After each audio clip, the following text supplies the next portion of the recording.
소년 예수님은 예루살렘에 남아 있었습니다. 하지만 부모들은 이 사실을 전혀 몰랐습니다. 오늘 말씀은 예수님을 잃어버린 것으로 보면 안 됩니다.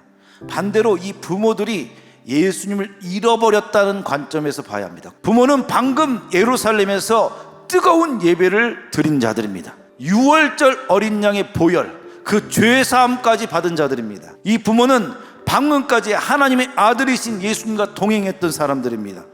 그런데 이들은 예수님을 잃어버린 것도 모른 채 하루나 지난 것입니다. 이게 바로 저와 여러분의 모습이라는 거예요. 우리는 예배를 드리고 집으로 갑니다. 내일은 직장으로 갈 것입니다. 사업터로 갑니다. 학교로 갑니다. 현장으로 갑니다. 예수님을 잃어버린지 모른 채. 누군가는 3일 만에 예수님을 찾고, 누군가는 일주일 만에 또다시 다음 주에 와서 오늘 예배를 또 찾고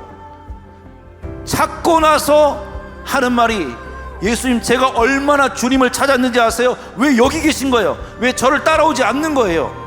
그때 예수님께서 말씀하십니다. 나는 원래부터 있어야 할 곳에 있었어.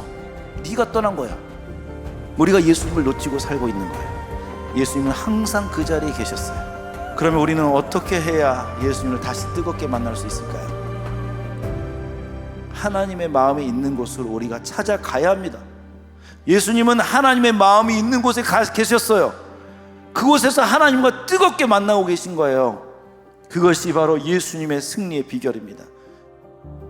아버지 집이 뭡니까? 내가 원래 주님 앞에 기도했던 그 자리라는 거예요.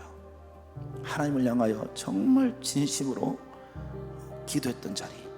유대인들에게 하나님이 계신 곳은 딱 하나입니다. 예루살렘 성전, 그 가운데 지성소입니다.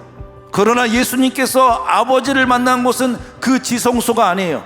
예수님은 아버지 하나님을 만나는 방식을 이렇게 이해하고 있습니다. 아버지 만날 시간과 장소를 정하라는 것. 오늘 여러분, 예수님께서 하나님 만나는 법을 알려준 것은 얼마나 기쁜 소식입니까? 그 전능하신 하나님이 내 아버지가 되는 겁니다.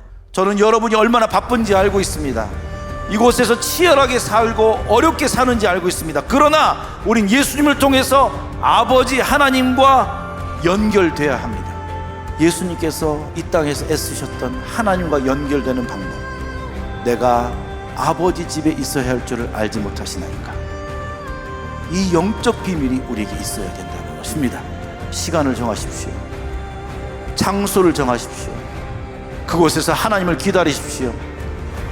어려운 문제 있습니까? 다른 사람 찾아가지 마십시오. 하나님께 알아주십시오. 그리고 그분에게 과감하게 고백하십시오. 내 아버지 되신 하나님. 그럴 때 하나님은 여러분에게 진실된 엔카운터를 해주실 것입니다.